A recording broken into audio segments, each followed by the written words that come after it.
Crime agency Europol has said that the global cyber attacks are at an unprecedented level. Here, the Taoiseach has said it's a very serious matter and the situation is being monitored on an hourly basis. One suspected case has been identified in a computer system in a voluntary-run healthcare facility in the southeast. Last night, the HSE cut off external access to its network as a precautionary measure. It's been a demanding weekend to be an IT administrator. 126,000 systems in 99 countries have now been infected by the WannaCryptor 2.0 ransomware, which locks files and demands a ransom of up to $600 for them to be released.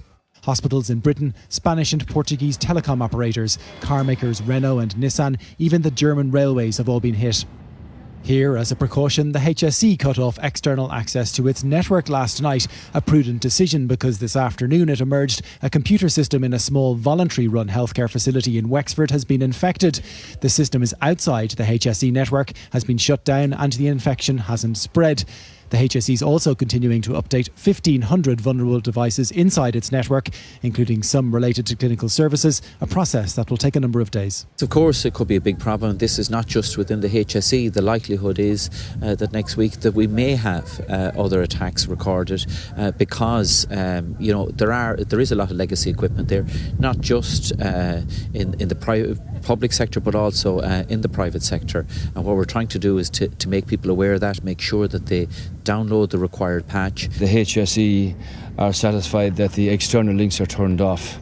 So we're monitoring this very carefully. Obviously, it's a very serious matter. But as efforts continue to stop the ransomware, questions are being asked about the US National Security Agency's role. It's developed a tool called Eternal Blue to exploit weaknesses found in Microsoft's Windows system. Those exploits were then stolen from the NSA by Hacking Group, the shadow brokers published on the internet and used by cybercriminals in this attack, prompting experts to ask if the NSA had alerted Microsoft to the vulnerability in the first place, could all this have been prevented? The speed of yesterday's attack hasn't been seen before, and organisations now need to be really ready and practiced an incident like this happening.